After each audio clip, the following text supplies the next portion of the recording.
Shalom Israel. This is Brother Matthias coming with another uh, video brought to you through the Spirit and power of Yahweh by Shemi Hawashai for the purpose of daily edification. Um, Today, I wanted to, for a moment, talk to R.O.I. Y'all out there.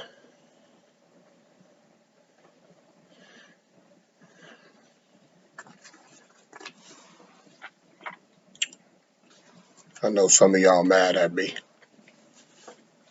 and that's okay. You know why? I'm trying to help y'all, man. Really.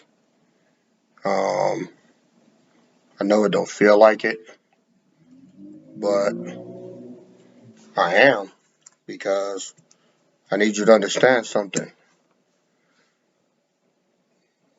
We're getting ready to basically go to war. I know it doesn't feel like it. I know it doesn't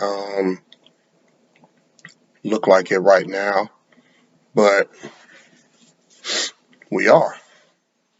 It's exactly what's getting ready to happen.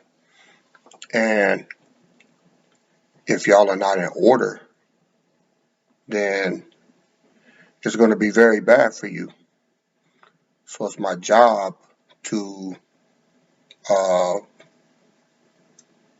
any way I can, to get your attention, to change your way of thinking, if you call yourself a woman of the Most High.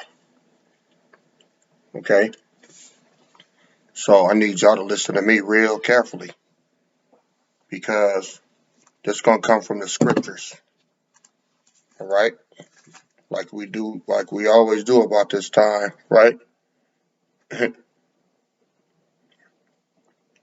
going to show y'all what's gonna take place for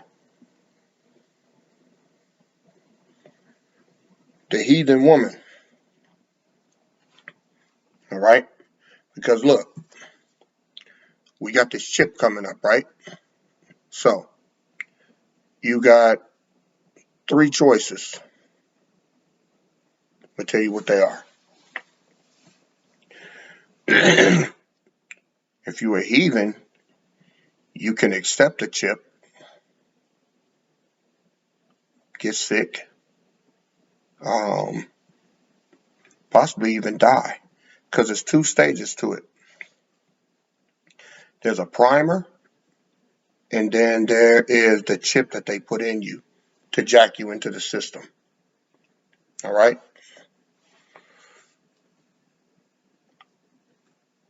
Anybody that takes that chip is condemned. There's no getting back with the Most High after that. No kind of way. Because it modifies your molecular structure, your spirit, your soul, everything. This stuff is exceedingly wicked, man. So, option number 2, you don't take the chip. All right? So, if you don't take the chip, all right, and you are a believer and you are a woman of the Most High, all right, and you don't govern yourself accordingly, then you're going to be branded a rebel.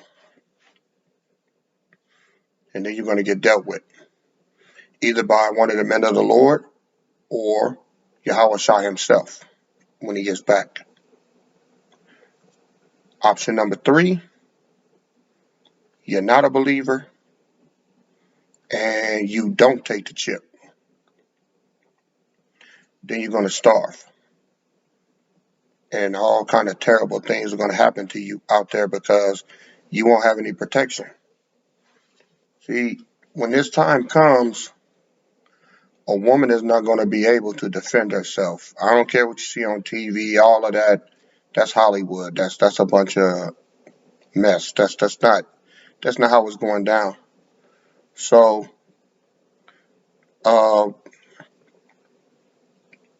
I got a lot of flack, which is not why I'm doing this. I could care less about that. I really can. I'd do it 100 times over if I have to.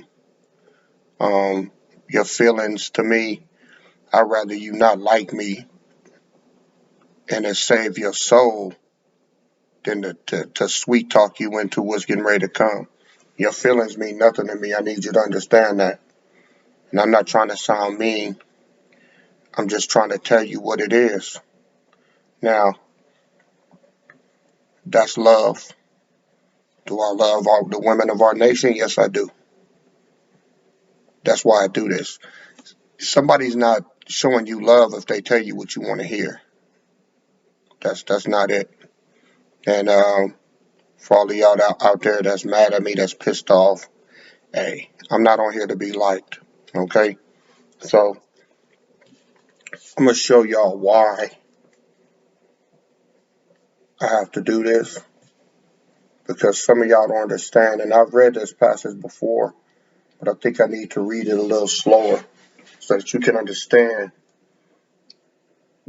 what's getting ready to happen here. All right? This is Isaiah chapter 3, verse 16. Because you so-called women of the Lord, you find out just how much of a woman of the Lord you are when the word hits you. It means you got a lot of growing to do. And you call yourself a woman of the Lord by church house standards. That's not a woman of the Lord. It's not wearing big hats.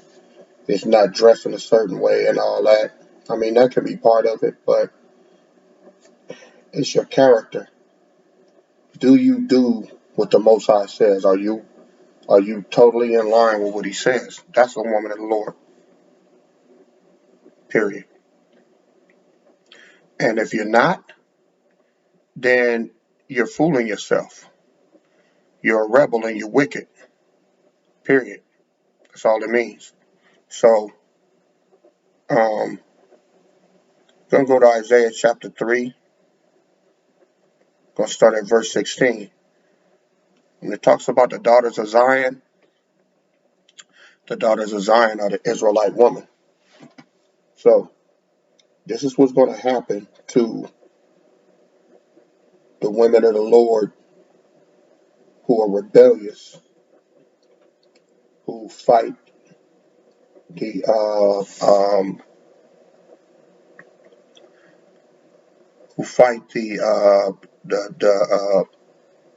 polygamy doctrine. Those that fight the doctrine of submission. Um, this is basically what your fate is going to be because these are Yahweh Shai and Yahweh standards.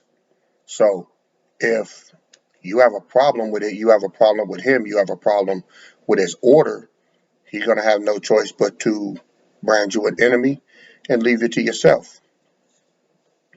And this is what that's going to consist of. This is Isaiah chapter 3, starting at verse 16. Moreover, said the Lord said, because the daughters of Zion are haughty and walk with stretched forth necks and wanton eyes, walking and mincing as they go, and making a tinkling with their feet. See, when it says walking with stretched forth necks, that means stiff necked, rebellious, um, difficult, hard headed. All right. Wanton eyes means flirtatious eyes. Um, always in the face of a man that doesn't belong to them. Always flirtatious, trying to make themselves, let men know that they're available, pretty much. Walking and mincing as they go, trying to be cute, making a tinkling with their feet. You see, the Most High, He has no respect for that. Verse 17. Therefore the Lord will smite with a scab the crown of the head of the daughters of Zion, and the Lord will discover their secret parts. Secret parts is, you know, your secret parts. Um, you know, below your belly button parts. When it says he's going to smite with a scab the crown of the head, that's why your hair doesn't grow the way other women of other nations' hair grow. You have a lot of hair problems. He did that on purpose, all right? He did that to take your arrogance away. But some of y'all get a weave and keep it pushing, just as arrogant as ever, all right? Verse 18, in that day the Lord will take away the bravery of their tinkling ornaments about their feet and their caws and their round tires like the moon, all right? He's going to take away everything from you if you don't straighten up, man. Now, it doesn't have to be that way, but if you keep cutting up, keep acting up, and keep bucking up, some of you elder women too, man, older than me, all right. Told y'all I'm 50 years old on the nose, and we got women right now older than me, 55, 60, 65, hooping and hollering, being rebels, man. And a lot of them is locked up in that church house. And even though they're not in the church house now, they got that church house mentality, and they're very wicked and rebellious. You know. Now, I'm not gonna say that all men um, deserve respect because of how they live. They got some very ignorant, disrespectful men out there. Hell, yeah, I might think I'm like that. I mean, I'm not. I tell the truth, and when I tell the truth, people get mad. That's what it is. All right, but if the Most High if the Most High has put me in the office of a prophet and prophecy, there's no way that you can contest that. You can say what you want. You can get mad. You can not like the way I deliver the message. That has nothing to do with being a prophet. A prophet prophesies. It just means to say before. All right. So if I'm saying things before they happen, according to the scriptures, and they happen because I understand the scriptures, that makes me a prophet, whether you like it or not. Doesn't matter if you don't like the way I say it. Doesn't matter if you don't like because I cuss. Doesn't matter none of that. It matters not because I don't answer to you. I answer to the Most High Yahweh Bashem Yahweh Shai. That's it. I can give a damn what you think. I can give a damn if you like me. All right. It's not about that. Look what he says. Isaiah chapter 3, verse 18. And this is prophecy here. And if you don't straighten up, you're going to see just how much of a prophet I am, because this is going to take part and it's going to affect your life. Period. Verse 18.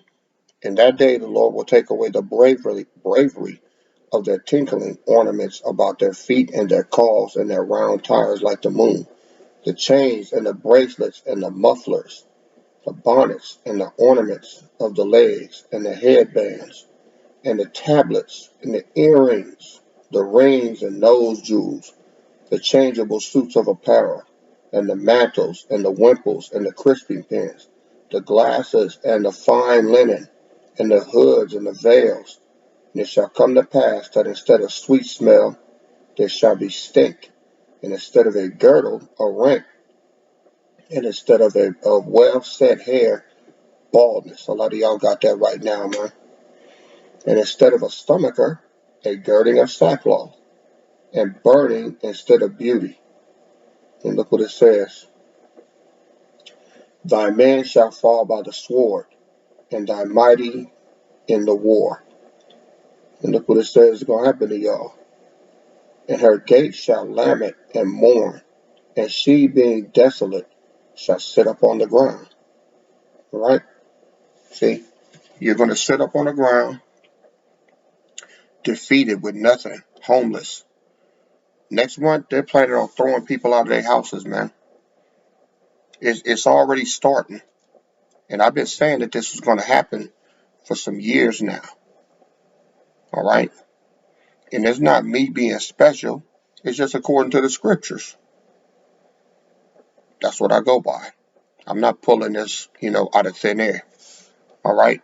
So this is what the alternative is going to be when that starts to happen. All right. The Most High is going to take care of you. He's going to take care of you. But this is how he's going to do it. Let's go to Isaiah chapter 4, verse 1. And in that day, 7 women shall take hold of one man, saying, we will eat our own bread and wear our own apparel. Only let us be called by thy name to take away our reproach. Because in that day, what's going to happen is the Most High is going to restore the power that his men are supposed to have. On this planet, we're the only nation of men that cannot defend their nation or the women that they are placed over. White man defends his women. Chinese defend theirs, Japanese defend theirs, Germans defend theirs, Russians defend theirs. We're the only ones that can't because we have no power. It's been taken away from us. Our power is Yahweh Bashem Yahweh Shai. But he's getting ready to restore our power. We're not going to be this way for much longer. We're going to get our power back. And we're going to subdue this entire planet. I know it doesn't look like it. I know it doesn't sound like it. I know it doesn't feel like it. But it's coming. All right? This is why it says that 7 women shall take hold of one man, saying, we will eat our own bread and wear our own apparel. Only let us be called by thy name to take away our reproach. Does that sound like they're going to be latching on to somebody weak? No. They're going to be latching on to God's men with ultimate power. Period. Verse 2. In that day shall the branch of the Lord be beautiful and glorious, and the fruit of the earth shall be excellent and comely for them that are escaped of Israel. He's talking about his men. He's saying that his men, who are the branch of the Lord, are going to be beautiful and glorious. All right?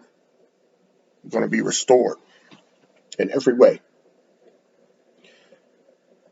And in verse 3 says, and it shall come to pass that he that is left in Zion, and he that remaineth in Jerusalem shall be called holy, even every one that is written among the living in Jerusalem. All right? So, his men are going to be transformed, basically, and raised to God's status. And any woman under them are going to be taken care of, period. Verse 5. Salah. Verse 4. And when the Lord shall have washed away the filth of the daughters of Zion. What is the filth?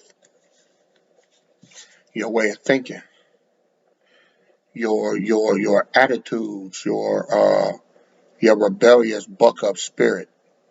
All right, he's gonna wash that away. Now, you don't want him to wash it away. You want to wash it away yourself while you can.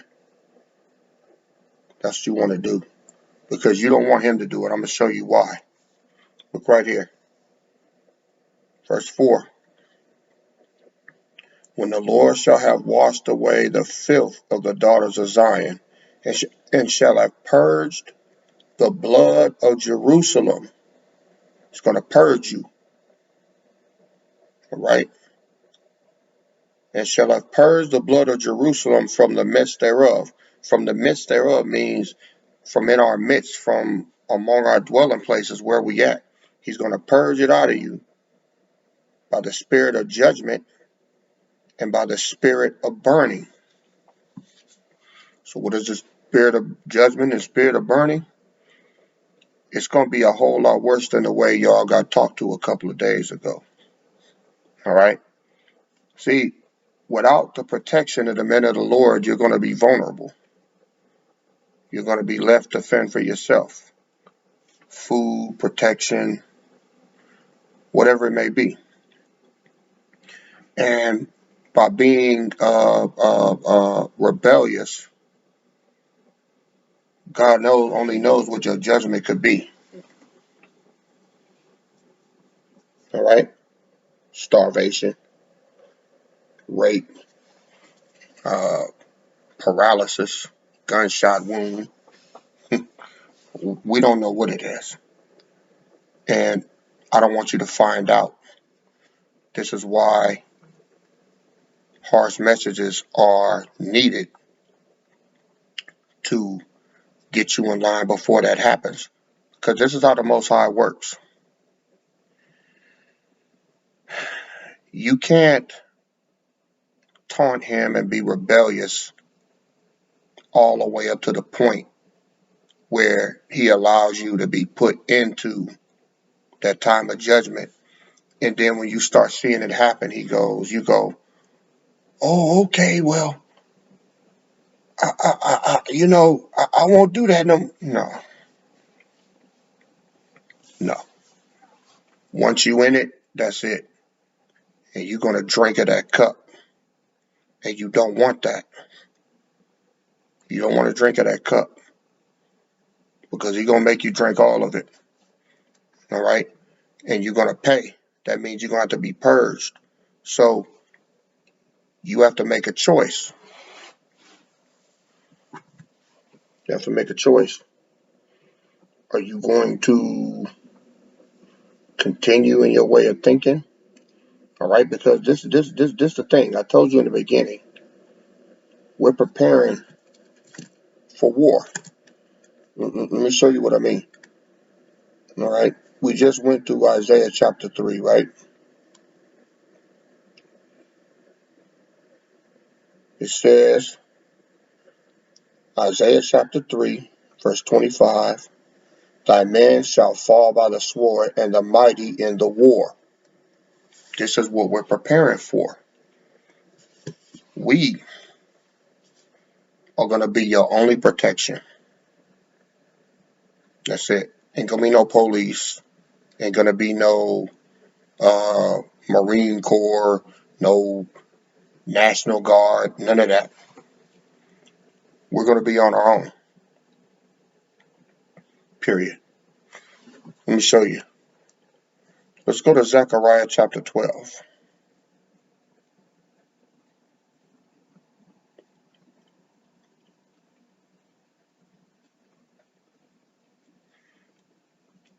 Start at verse 3. You know what? Start at verse 1. Zechariah 12 and 1. The burden of the word of the Lord for Israel, saith the Lord, which stretcheth forth the heavens, and layeth the foundations of the earth, and formeth the spirit of man within him. Behold, I will make Jerusalem, that's us, a cup of trembling unto all the people round about, when they shall be in the siege both against Judah and against Jerusalem. So a siege means that we're going to be pinned in, and we're going to be surrounded by enemies.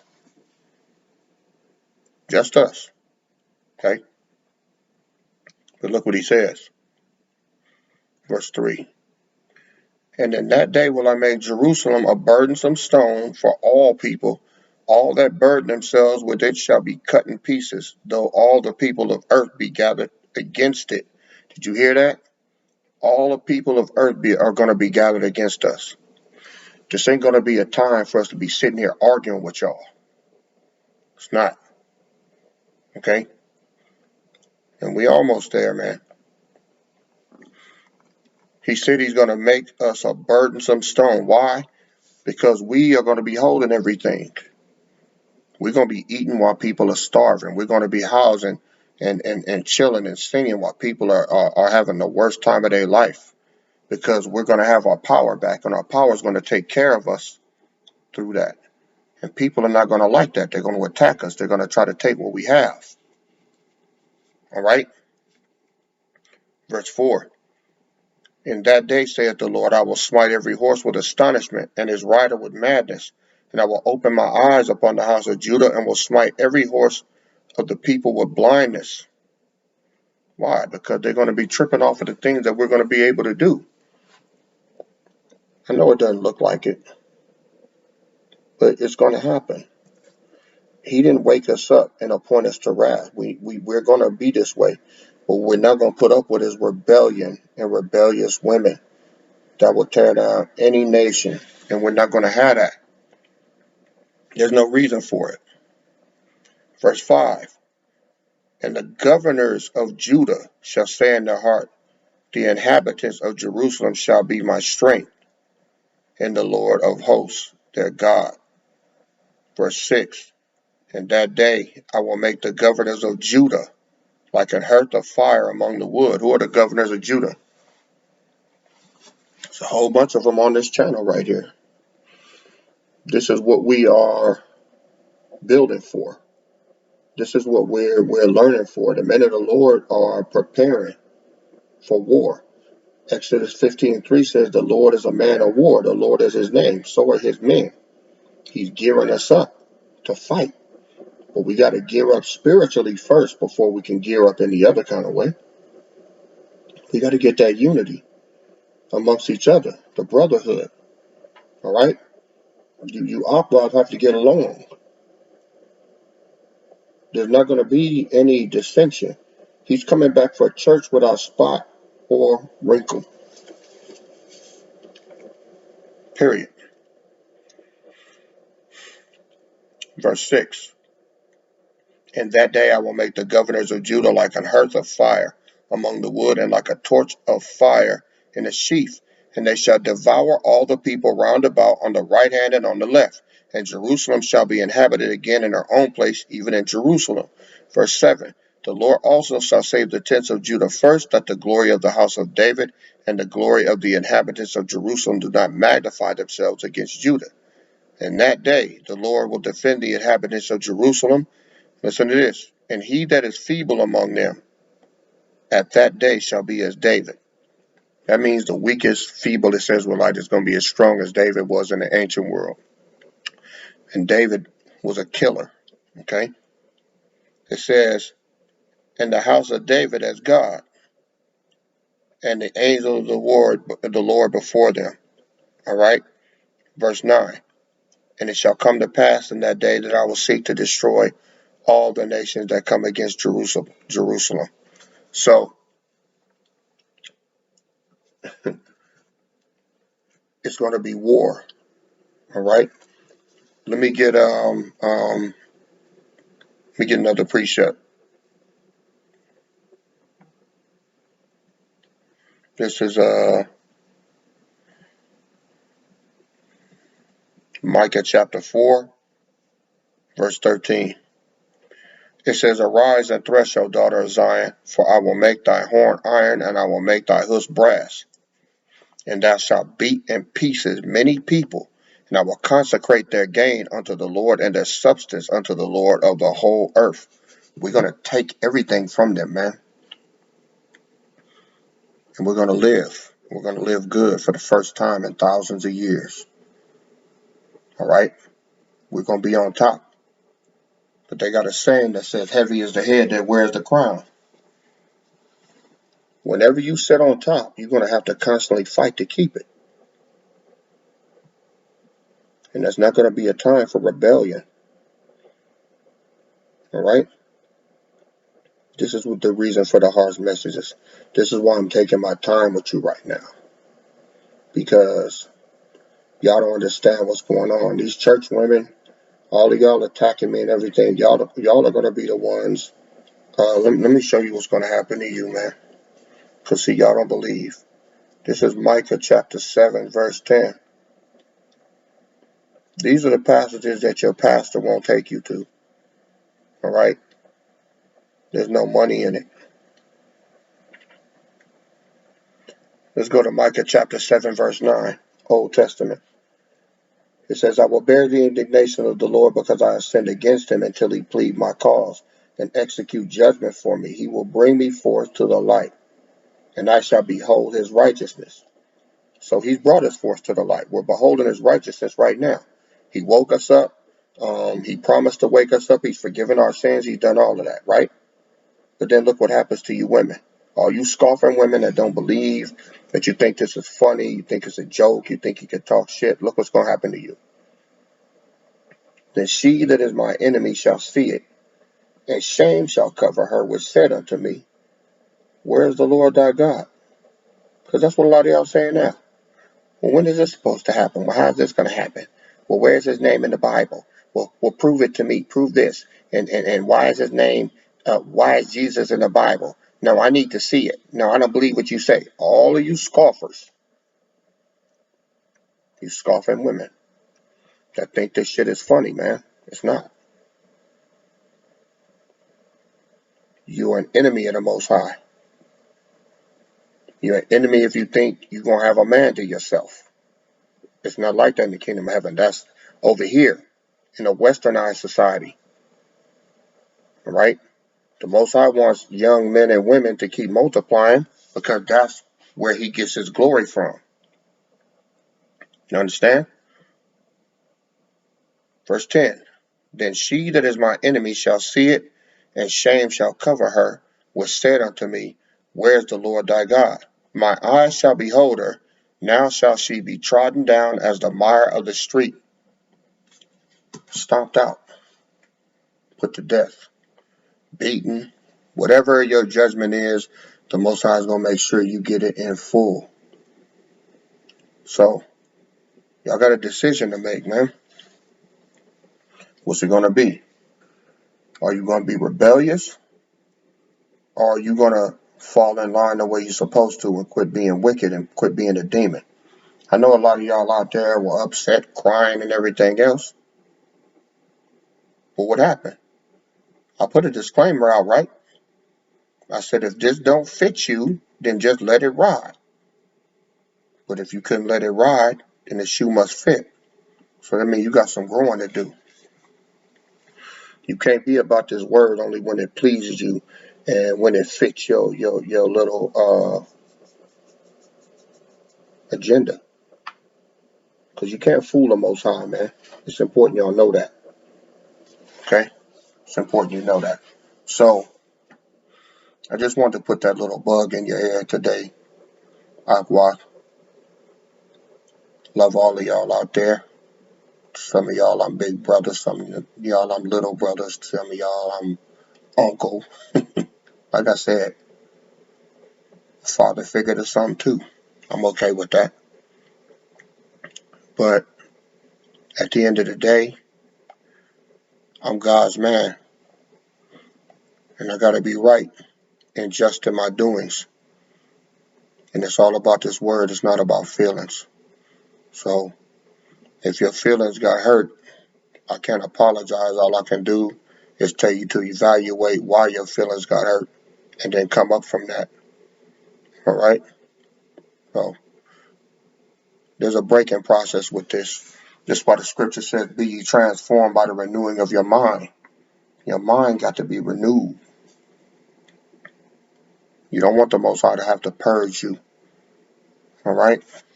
So I believe that's enough for now. Aqua. Want the best for y'all. But the best is not going to come with me lying to you and being and cupcaking you. That's not going to work. All right? So this is Brother Matt. And I approve this message. And I want y'all to just meditate and get your mind right. Because when the mind is right, the body will follow. All right? Get this westernized mindset out of your head. Because it's getting ready to go away. All right? Giving all praises to Yahweh Bashim Yahweh Shai. All praises due, peace and salutations to you out there. The elect, the 144,000 and the 1/3. Prepare for the next message coming your way soon. All right? Matthias out. Shalom.